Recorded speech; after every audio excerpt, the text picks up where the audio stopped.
previous Begal story in the description, for those unfamiliar with him. This takes place a few years after the previous story. By this time Begal's business had grown tremendously. He had housing communities going in a 3-state area. He lived in a huge house in a gated community, had a ranch at the base of the mountains, a lake house, and a big condo in Mexico. The company had its own plane and pilot. Begal was living large. His wife, a former Miss America contestant, didn't make it out of the first round, was also enjoying the trappings of their success. She's at the high end of high maintenance. I called her a semi-trophy wife. She's hot but she's not an airhead.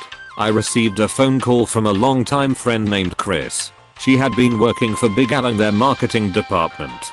They were in the process of revamping all of their plans and promotional materials.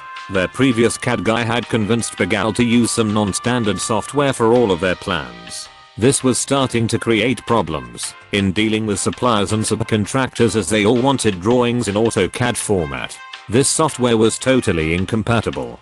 Begal was gearing up for another expansion, so he wanted everything in AutoCAD and wanted all new landscaped promotional renderings. The problem was the lack of a qualified CAD person.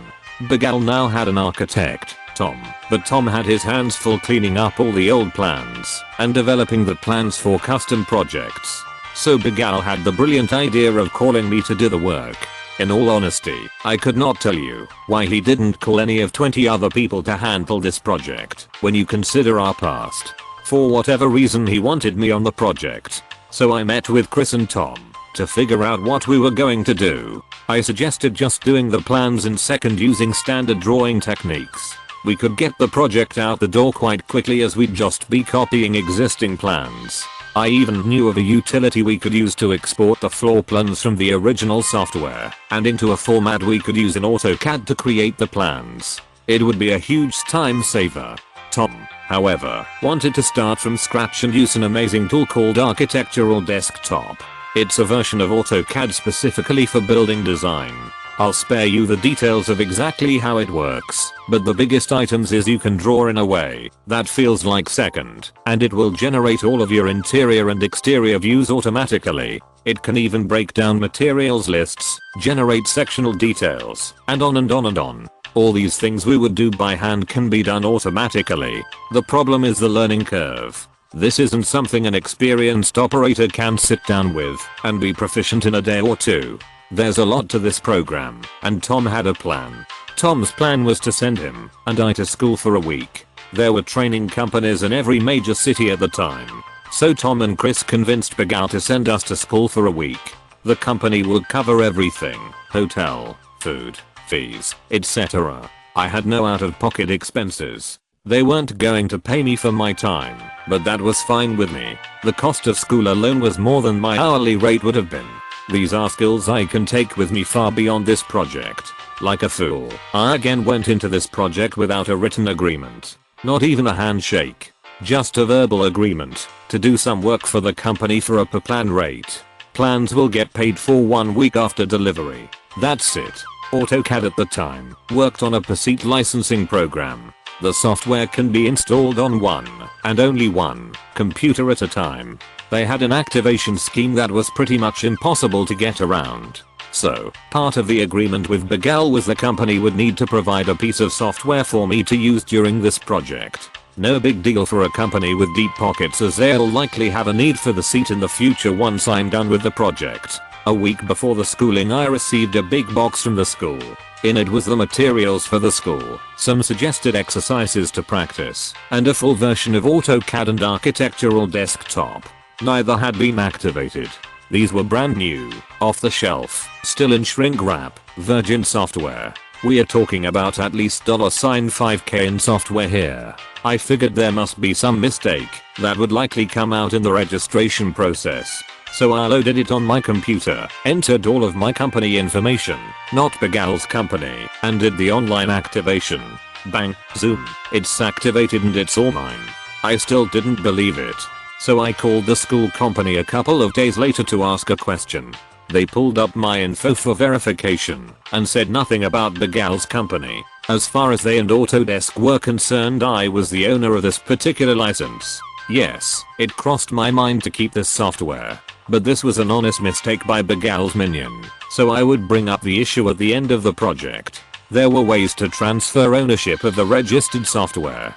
Just some paperwork and a few hoops to jump through. Tom and I headed to school for a week. At the end of the week, we knew our crap. I knew it much better than Tom, but he knew enough to get the job done. We were ready to hit the ground running on Monday. I estimated each plan would take about 3 days, but I was expecting the first 2 to take a week each as I set up various aspects of the program to work with our needs. I also needed time to get comfortable with the program. For the most part, my estimates were spot on. Tom had no issue with this time frame. Chris wanted it all right now, but understood it was going to take time. Tom's task would be to redline my drawings, make corrections, and work on some custom projects the company had going on. 2.5 weeks later I had 3 plans done. Tom would mark them up and send revisions back to me. It was usually just little stuff like one would expect from a first draft. Revisions were minimal and usually only took an hour or so. Chris was happy with the results. She had 3 more plans ready for me to convert. I picked them up at the office and started working at the old electronic drawing board. 10 days later they were ready to go back and get another set. Side note, when Tom and I were in the big city for a week we shared the evening meal. We'd discuss the day's lesson, life outside of work, and so on. The last night we were in town he said there were some friends of his nearby and would be having dinner with them. That didn't strike me as odd, except that he never said anything about it until the afternoon break. The next morning I asked how it went, and he said it was good, but was a bit evasive. I thought maybe my coffee hadn't hit my system yet. Back to the story. When I arrived at the office I went back to Tom's office to drop the plans. Tom was not there. A new person was sitting at his desk, named Amanda. Apparently Tom's dinner meeting was actually a job interview. He managed to get the job. One reason he pushed for the classes on the new software was related to this new job. He had learned the position was coming open, but the firm wanted someone with knowledgeable in AD. So, he was able to get his education on the software, paid by someone else. I also learned there were some serious office politics going on with Tom regularly getting shafted by those higher up. Amanda said she was experienced, so I didn't foresee any issues in the transition. Brother, was I ever wrong? Chris wanted to see me before I left.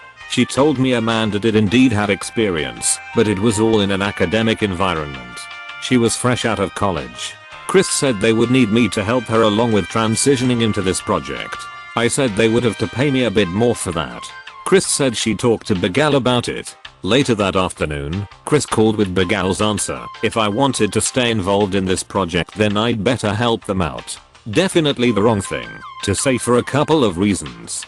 First, I had discovered a serious error in their square footage calculations. All of their plans thus far had been figured about 150 square feet under the actual number. That's a nice little chunk of cash just off of one house, somewhere between $7,500 to $9,000 at that time. Imagine it over 100 houses. I told the VP in charge of the CAD area, but he was indifferent and told me I didn't know what I was doing. Yay, I've only been calculating square footage for about 15 years. I can see where that might be an argument. As for reason 2, I'm still sore at Big Al for the sins of the past. But I wasn't ready to pounce just yet. I tend to be a good-natured person and it's really difficult for me to step into ethically questionable areas. I'll need a really firm shove in that direction if I'm going there. It happened next time I was in the office. Chris told me she needed the next plan as soon as it was done. She would also give me a couple of more plans to save me a trip. So I dropped by, picked up the plans, and went over to Begal's office. I wanted to talk about this demand for me to help Amanda along without further payment. We had already been through several phone calls of support and a few emails with detailed instructions. It was getting old very quickly. I also wanted to let him know about the flaw in square footage calculation I had discovered. Begal's secretary said he was on the phone, but could see me after he was done. Suddenly we heard Begal's voice come booming from his office. Yay, if you think you have a case against me then you go ahead and sue. But guess what? I'll bury you in so much legal red tape that you'll run out of money before I do, and you'll never see a dime. So go ahead and sue me. I told the secretary to forget it, and don't tell Begal I was there.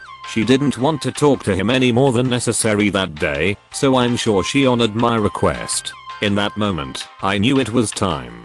Bigal had no problem shafting me over Amanda, and he was shoving other little guys around as well. Everything was in my favor here too. I had no written contract. Payments were sent 1 week after delivery. The verbal part of our agreement only stated they would provide me with training and software. One of the witnesses no longer worked at the company. I'm fairly certain he'd do whatever it took to screw them too. The verbal part never said anything about completing the project, or that they retained ownership of the software or training. I'd give it back if they screamed loudly about it. I took the next set of plans home and waited 4 days. Bigal had a big expansion going on, complete with grand openings and such, and was all over Chris to get this done. The set of plans she wanted was the flagship of their new huge subdivision. She called and left a message demanding I call her back or bring the completed set of plans by as she really needed them. So I packed up the 4 sets of uncompleted plans I had and went to the office. I gave them to Chris, told her it was nothing against her, but rather Bigal, and said I was done because of the way I'd been treated over the Amanda situation. I also said to tell Bigal not to bother calling me to patch this up or to ever do any work again. I'm done with him. Chris was pissed but understood. I waited 2 weeks before breathing easier. If they were going to demand the software back they would have done it by then. But they didn't. The one person who understood how it worked was Tom, and he was no longer with the company. So, I managed to screw Bigal out of about $10k worth of software and training.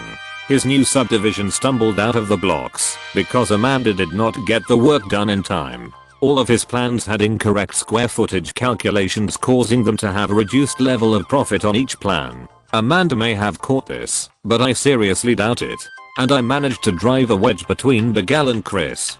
Chris quit about a year later. She just couldn't take Bigal's ego any longer. Chris and I are still friends. No cliffhanger this time. I do have a story about Bigal taking revenge on a construction crew for using the toilets in newly constructed houses, but the mods had a problem with it and took it down. Still haven't figured out where to post it. Here we go. So I was working in HQ for a large and well-known company, cubicle sorta gig. I had been there 3 years, and she had been there about 12. She's known to have a bit of an attitude, and was pretty much next in line to fill a very high position under the CEO. She's always not liked many of the office workers, pretty much all the men, and one woman she would constantly make cry. Close bracket. I one day ended up brushing past her in a hurry to hand something off to my supervisor which he needed ASAP. Both of my hands quite obviously occupied holding something at chest level. She ended up filing a harassment claim saying I grabbed her butt. After 2 weeks of hellish unpleasantness I ended up getting my supervisor to pull cam footage as they were pretty much about to term me, which saved my ass. Close bracket. Well, I'm friends with a guy she looks to talk to, even though he doesn't much like her. I ended up giving him my recorder pen a few weeks later and got him to try and egg her into talking about trying to get me fired. He managed to get her to admit to that and 3 other instances where she did get men fired for false harassment claims. I ended up getting the recording back, made a few copies, and ended up handing them off to ours, each of the 3 other men in question via email, my boss and his boss, her husband, anonymously, and everybody on the board. I basically forced the company into a situation where their star player couldn't stay because A, 2 of the 3 men are currently looking to sue, B, I was getting ready to as well, and C, it was completely indisputable. I lost her job and career, any chance at using the place as a reference, and probably damaged her marriage. She's not getting a severance or any of her PTO paid to her. My grandpa was a quiet guy. He loved his family more than anything, and he was very observant. The wedding reception was in full swing. Everyone is drinking and dancing and having a great time. One of my dad's friends drunkenly decides to play a prank. He gets 2 more of dad's buddies to help. Grandpa notices them sneaking out and watches. Now mom had a kick-ass car. It was a blue Camaro with a Landau top and was either a 69, 70 or 71. Mom doesn't remember. This friend of dad's also had a Camaro of the same year. Anyway, the trio go out to mom's car, pop the hood, and take apart. I think it was spark plugs, but whatever they took, it meant the car wouldn't start, leaving my parents kinda stranded. Grandpa saw this, waited till the drunk guys went back in, then took the same part from drunk guy's car and put it in mom's. He then took drunk guy's tools and flashlight and hid them in the coat closet. Soon it's real dark, so the new Liwats leave for their hotel room. Drunk guy and his friends are even drunker and discover their car won't start. They pop the hood and see the missing part and start looking for the tools and flashlight. Grandpa walks over and says, your tools and light are in the coat closet. I hope your car is comfy because the building won't be unlocked until morning. Of course Grandpa tells Grandma. They laugh and Grandma tells Mom and Dad. My grandpa was the best. I can't tell short stories for the life of me, so apologies in advance. I like context, it's a blessing and a curse. Let's go ahead, set the setting a little more. Owner Carly, antagonist Linda, manager Ashley, hosts Carol and Jen. I recently got a new serving job at a fine dining wine bar with fresh seafood, a gourmet cheese room, sushi bar, and scratch kitchen. It's just a part-time gig to get myself more experience, as in my other job I serve very fast casual American fare with a lot of tables, but with very low daily tip potential. I work each job every other day and then have some days off. Keeps my days from feeling repetitive.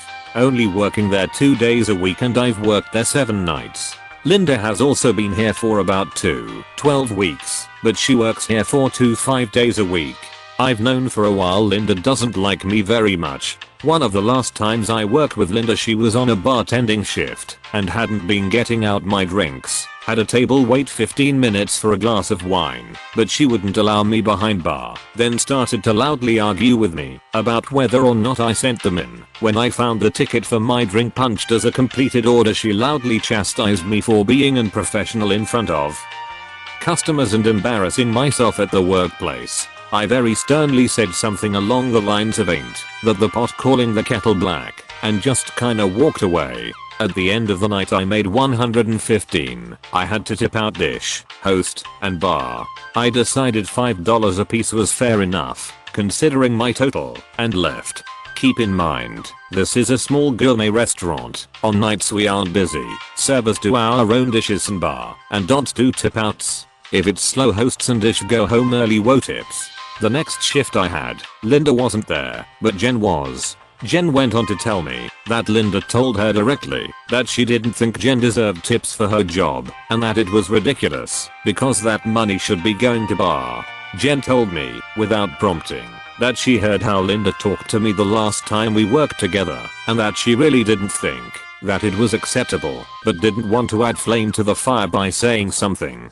I come into work Thursday and we were clearly overstaffed. I was the last one on rotation, got there at 4 PM, and by 7 o'clock I'd taken one to go order. The couple was incredibly nice and thankful though, repetitively said how helpful and thoughtful I was at explaining the menu, tipped me $6 on one sushi entree and a bottle of homemade salad dressing, promised they'd come back soon, and request me as their server even. Good people. After they left, I grabbed a staff drink and said later. Well, today, Saturday, Linda was again at bar pretty much as soon as I came in. Jen found a moment to pull me aside and tell me that while I was at my other job Friday, Linda made a complaint about Jen, and I, the owner Cully, had already pulled Jen aside to talk to her about it, and Jen heard my name wrapped up in it, so wanted to give me a heads up. Jen told me that she thinks Linda is an absolute bully and that it's really upsetting her. Carly asks to speak to me for a moment in her office, but suddenly a customer calls and asks to speak to the owner. Guess who it was? It was the nice to go order people who just decided to call 2 days later to buy the owner's words, rant and rave about your service. I couldn't believe my luck. Carly shook my hand and told me I did a really good job and never talked to me about Linda's complaints. I immediately realized that knowing about Linda's complaints, but having management not know that I know, was powerful information that I could use to my advantage if needed. My shift goes on and Linda is super irate all evening. I went out of my way to sell full bottles of wine as much as I could so that I wouldn't have to worry about her making my drinks, and got quite a few glasses of my own wine while she was servicing tables. At one point, I accidentally rung in a Pinot Noir, even though it was 86'D and she flipped out. Even the owner's husband was very lightly telling her it wasn't a big deal, and was picking out an inexpensive Pinot from the wine room.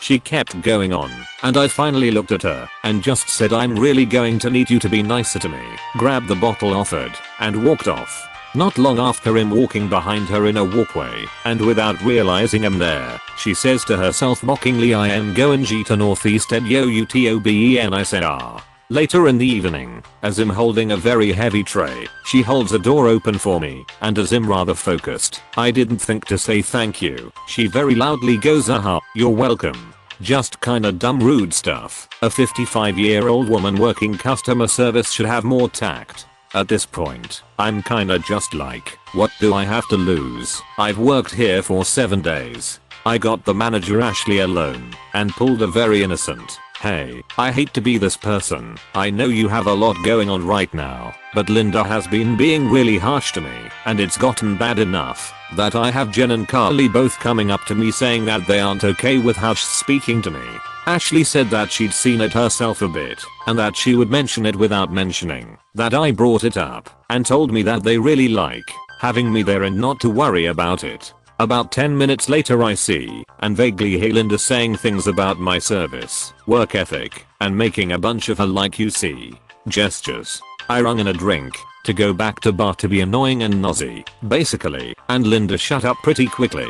The night goes on, and closing time is afoot. Linda keeps repetitively asking if I've printed my revenue yet, and at first I couldn't understand why. As soon as I printed out my report, she circles my total beer sales, total wine glass sales, and total wine bottle sales, and tells me that those are the numbers I should be using to calculate her tip out.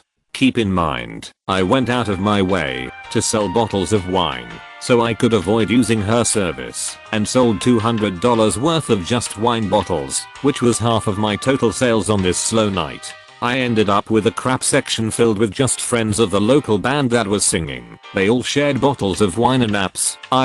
I'm new enough that asking how to do tip outs based on total drink sales was really reasonable, especially as it's not restaurant policy. I grabbed my report, all of my tips, walked up to the manager to turn in my cash for the night, and in the most innocent voice I could muster up, "Ma'am, what would the proper tip to bar be based on my total drink sales? Honestly, on a night like tonight, you don't even need to tip bar. We all just kinda helped each other out all night. You got some of your own drinks, oh."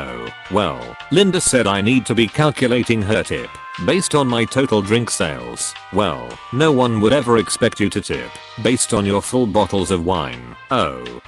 I think she expects me to. Could you just tell me how much you think I should tip her out, so I know I didn't do it incorrectly? Do some quick math. Based on your beer and wine glass sales, 5% of total sales would be about $6, thanks. I grabbed out $6, placed it on the bar, and without saying anything to Linda, walked into the dish pit back room to finish my drink. I hear Linda stomping around, and approach the manager with attitude. She just completely stiffed me on a tip. No, she didn't. I calculated how much I should have been tipped based on her revenue report. She completely stiffed me and walked out. I also just calculated how much she should have been tipping you. Except, I figured it should have been 0. The way you're acting is completely unprofessional. You shouldn't be calculating anything on anyone's revenue reports. We aren't going to schedule you for the next week. After that we can see if you can play nice with coworkers. I left my drink at dish and headed out the back door to avoid confrontation, but had the pleasure of seeing Linda stomp to her car in a hissy fit. Never have I ever seen karma act so swiftly in my favor. Never have I ever had such a random idea go so well. Everything just kinda lined up in my favor. If I hadn't had been able to push the full bottles of wine, the disagreement over whether or not I needed to tip out on bottles wouldn't have happened. If those customers had called any later, Carly would have had the meeting where she told me I was on thin ice like Jen due to Linda's complaint. Instead, I kinda just cast reflect, but I look innocent and spooked. It just felt nice. Wanted to share. Thanks for reading. Thank you for watching. Slap that like button and comment your opinion on these stories below. I'm waiting. Write that comment. Seriously. Have you written it yet? If you don't comment, you make a bunny cry somewhere. You're not that kind of person. I know. Anyways, peace out and catch you tomorrow.